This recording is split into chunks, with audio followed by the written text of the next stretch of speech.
क्या आप जानते हैं कि ईरान का एक छोटा सा ड्रोन जिसकी कीमत 20,000 से 50,000 डॉलर के बीच है, उसे गिराने के लिए अमेरिका को 12 से 15 मिलियन की एक मिसाइल दागनी पड़ती है।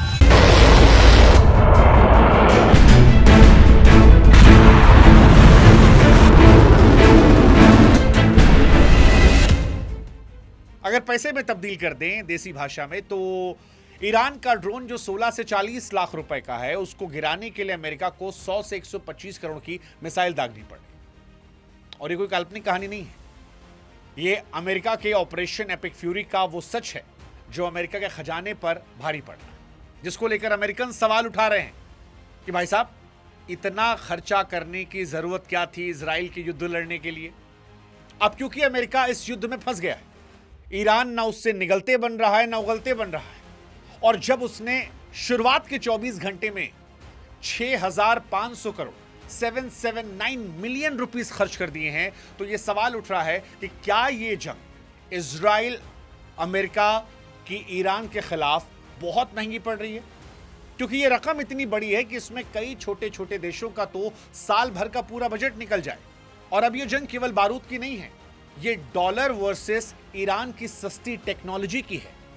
एक तरफ ईरान सस्ती टेक्नोलॉजी के जरिए युद्ध लड़ रहा है, तो दूसरी तरफ अमेरिका का महंगा रक्षा तंत्र है। और इसीलिए एक्सपर्ट्स ये सवाल पूछ रहे हैं कि अमेरिका इजराइल इस जंग में तो भारी पड़ रहे हैं, लेकिन क्या आर्थिक तौर पर उनकी हार हो रही है?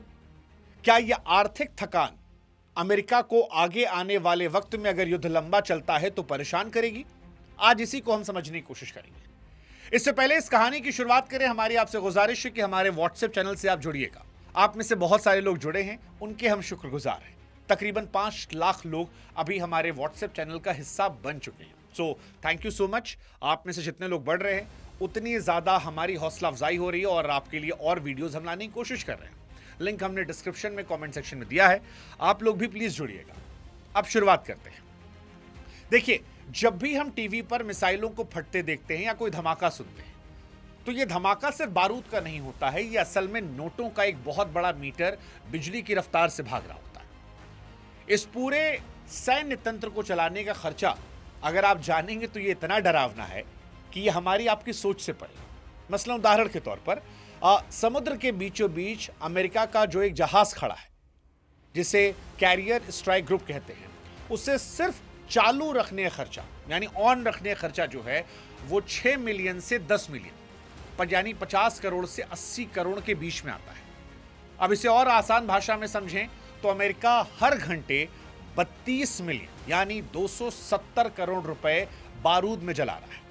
यानी जितनी देर में आप ये वीडियो देख रहे हैं, अमेरिका कई आलीशान बंगलों की कीमत हवा में उड़ा चुका है।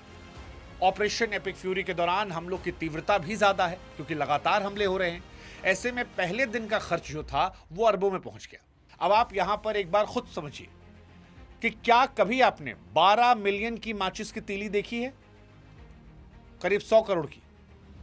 अमेरिका इस वक्त ईरान के सस्ते ड्रोन को बुझाने के लिए यही कर रहा है। हां जी, सस्ता ड्रोन वर्सेस महंगी मिसाइल। दरअसल ईरान ने इस युद्ध में अमेरिका की सबसे कमजोर नस को पकड़ लिया है, और वो नस है अमेरिका की महंगी तकनीक। ईरान के पास ऐसे ड्रोन्स हैं जो दिखने में साधारण हैं और जिन्हें तैयार करने में 20,000 से 50,000 डॉलर का खर्च आता है, जो हमने आपको पहले ही बताया कि 16 से 40 लाख रुपए। अब अगर आप तुलना करें तो भारत में एक अच्छी लग्जरी गाड़ी इससे महंगी आती है, लेकिन असली खेल शुरू होता है जब ये ड्रोन्स एक साथ झुंड बनाकर हमला करते हैं, क्योंकि इन्हें रोकने के लिए अमेरिका को अपना सबसे महंगा शिकारी यानी थर्ड मिसाइल सिस्टम का इस्तेमाल करना पड़ता है। और इसकी एक मिसाइल की कीमत जो है वो 15 मिलियन करीब 125 करोड़ तक हो सकती है। हालांकि अक्सर पैट्रियट मिसाइलों का भी इस्तेमाल होता है, जिनकी कीमत 3 मिलियन से 4 मिलियन यानी 25 से 33 करोड़ के बीच पहुंचती है। फिर भी एक मामूली ड्रोन के मुकाबले ये रकम भी बहुत ज्यादा है। अब एक सवाल उठ सकता है, क्या अमेरिका बेवकूफ है? क्या उसके पास इन सस्ते ड्रोन का कोई तोड़ नहीं? देखिए, सच तो यह है कि जब झुंड में हमला होता है तो कीमती हीरा फेंककर मक्खी मारने के अलावा कोई रास्ता नहीं बचता है। और ईरान की चालाकी यहां दिख रही है। ईरान तैयार था इस युद्ध को लेकर। खामनोई को मारकर अमेरिका यह सोच रहा था कि शायद यह युद्ध खत्म हो जाएगा, लेकिन खामनोई या ईरान की रिवॉल्यूशनरी गार्ड ने शायद पहले से तैयारी कर रखी थी कई लेवल पे कि ये मर गए तो कौन संभालेगा, वो मर गए तो कौन संभालेगा, और वो भी मर गए तो उसके बाद कौन देखेगा। और ईरान ने अपना दिमाग भी एक्टिव रखा था, और इसीलिए आज हमें ईरान के दिमाग को भी समझना पड़ेगा, क्योंकि ये जंग केवल जमीन कब्जाने के लिए नहीं है, बल्कि अमेरिका को थकाने के लिए भी है। तमाम डिफेंस एक्सपर्ट इससे इकोनॉमिक एग्जॉशन यानी आर्थिक थकान की रणनीति कह रहे हैं। ईरान यहां पर शतरंज का वो खेल खेल रहा है जहां वो अपने प्यादों यानी सस्ते ड्रोन से ज्यादा अमेरिका के वजीर यानी महंगी मिसाइलों कटवा रहा है। जब असली खेल शुरू होगा तब तक अमेरिका के पास चाल चलने के लिए मोहरे काफी कम बचेंगे। ये बिल्कुल वैसी लड़ाई है जहां एक छोटा सा चूहा एक हाथी को मार नहीं सकता, लेकिन वो उसे इतना दौड़ाता है, इतना परेशान करता है कि हाथी अपनी ही ताकत से परेशान होकर गिर जाता है। अब सवाल है, क्या पेंटागन इस खतरे को देख नहीं पाया, या वो जानबूझकर इस दलदल में फंस रहा है? क्योंकि ईरान हर दिन सस्ते रॉकेट दागकर अमेरिका को मजबूर कर रहा है कि वो अपनी सबसे कीमती ताकत तो खत्म कर दे, और बड़ी बर्बादी हो रही है। अमेरिका इजराइल वर्सेस ईरान युद्ध की भयावह बर्बादी को अगर आप आम इंसान के नजरिए से देखेंगे तो जो आंकड़े हैं पैसा बर्बाद होने के, वो आपके दिमाग खराब कर देंगे। पिछले साल एक सीमित समय के भीतर अमेरिका ने इजराइल की रक्षा में बड़ी संख्या में मिसाइलें दागी थी, जिनका बिल तकरीबन 2.3 बिलियन लगभग 19,000 करोड़ के आसपास बैठा। 19,000 करोड़, यानी अगर भारत के हिसाब से देखें तो भारत के हर परिवार को मुफ्त बिजली मिलना, या आपके शहर की हर सड़क को सोने की परत से मढ़ देना। इतने पैसों में 6 स्टैच्यू ऑफ यूनिटी खड़ी हो जाती, 20 भारत के नए संसद भवन बन जाते। अब आप सोचिए, क्या वाकई दुनिया की राजनीति हमारे विकास से बड़ी है? जब एक मिसाइल हवा में फटती है तो वो सिर्फ दुश्मन को नहीं मारती, बल्कि आपके शहर के उन अस्पतालों, स्कूल के बजट को भी राख में बदलती है जो उस पैसे से बन सकते थे। ये पैसा इंसान की तरक्की में लग सकता था, जो आसमान में बारूद बनकर फट गया। इजराइल अमेरिका वर्सेस ईरान की लड़ाई अब सिर्फ अमेरिका, इजराइल, ईरान तक नहीं है, वो हमारी आपकी जेब और हमारे आपके बटुए तक भी आने वाली है। क्योंकि जब भी मिडिल ईस्ट में तनाव बढ़ता है तो अंतर्राष्ट्रीय बाजार में कच्चे तेल की कीमतें आसमान छूने लगती हैं, और इसका सीधा असर दुनिया भर में महंगाई के रूप में दिखता है। अब आप सोच रहे होंगे कि भाई साहब, दूर देश की जंग के लिए हम और आप पैसे क्यों भरेंगे? लेकिन आपको भरना पड़ेगा, क्योंकि कल जब आप आने वाले समय में बाइक या कार में पेट्रोल भरवाने जाएंगे तो मीटर तेजी से भागते हुए दिखेंगे। उस भागते हुए मीटर का एक हिस्सा ईरान के आसमान में फटने वाली मिसाइल की किस्त चुका रहा है। और जब डीजल महंगा होगा तो इंपोर्ट, एक्सपोर्ट, ट्रांसपोर्ट महंगा होगा, तो वो आपके सब्जी से लेकर हर सामान तक को महंगा कर देगा। यानी आसान शब्दों में, इजराइल, अमेरिका, ईरान की जंग जो है वो हमारे आपके रसोई तक भी पहुंच चुकी है, और इसका बोझ हम हिंदुस्तानियों को भी उठाना पड़ेगा। खैर, अमेरिका फिलहाल इस महंगी जंग में अपनी पूरी वायु शक्ति को झोंक चुका है। आसमान में इस वक्त दुनिया के सबसे महंगे लड़ाकू विमान गश्त लगा रहे हैं। ये विमान टेक्निक का चमत्कार है, लेकिन उनके उड़ने का हर सेकंड अमेरिकी बजट पर भी भारी पड़ रहा है। एक विमान का सिर्फ उड़ने का खर्चा करोड़ों में आता है।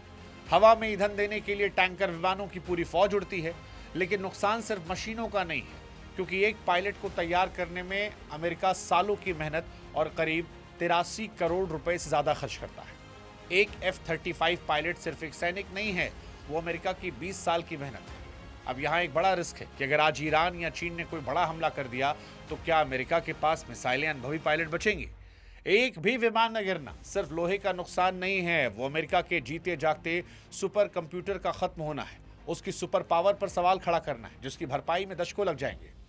इसलिए सवाल फिर वही है, क्या इजराइल की जंग को अपना बनाकर, क्या खामनोई को मारकर अमेरिका ने खड़ी लकड़ी ले ली है, या वो हड्डी गले में ले ली है जिसको ना वो उगल पा रहा ना निगल पा रहा? क्योंकि एक और गंभीर समस्या है, हथियारों की कमी। अमेरिका जिस रफ्तार से मिसाइलें दाग रहा है, उस रफ्तार से मिसाइलें बनना मुमकिन नहीं है।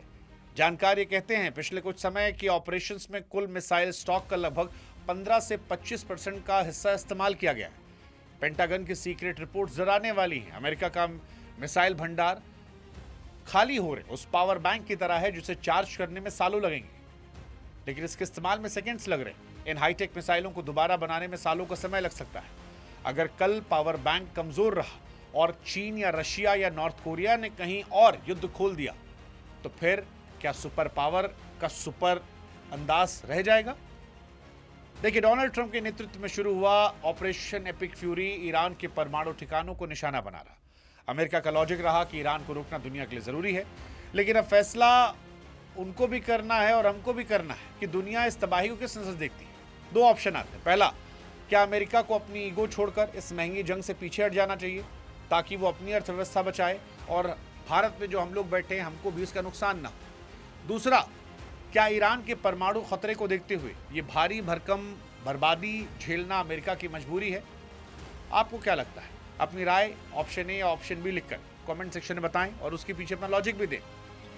फिलहाल कहानी यही लग रही है कि हम तो डूबेंगे सनम, तुमको भी ले डूबेंगे। ईरान काफ़ी कुछ खो चुका है, काफ़ी कुछ खो रहा है, लेकिन सवाल यह है कि अमेरिका कितना खोना चाहता है और कितना अमेरिका दुनिया का नुकसान पहुंचाना चाहता है। क्योंकि बीते कुछ समय में चाहे वेनेजुएला में उत्पात मचाना हो या यहाँ पर तबाही, अमेरिका बढ़ चढ़ कर बवाल मोल ले रहा है। वो ट्रम्प जो युद्ध रुकवाने वाले ट्रम्प थे अब युद्ध करवाने वाले ट्रम्प हो गए। ऐसे में इसका अंत क्या है और क्या जिस आग को अमेरिका ने लगाया है उसमें वो भी जल सकता है? देखो, उनके यहाँ तो मसले रहे हैं, चुनाव उनके यहाँ आने वाला है, डोनाल्ड ट्रंप की लोकप्रियता गिरी थी और उस लोकप्रियता को उन्होंने बढ़ा लिया है, लेकिन इस लोकप्रियता का खामियाजा क्या आने वाली नस्लें चुकाएंगी? ये सवाल बड़ा महत्वपूर्ण है। और क्या दुनिया को भी चुकाना पड़ेगा? क्योंकि अति किसी चीज़ की अच्छी नहीं होती और बीते कुछ समय में अमेरिका ने अति की है, ये बात दुनिया देख समझ रही है।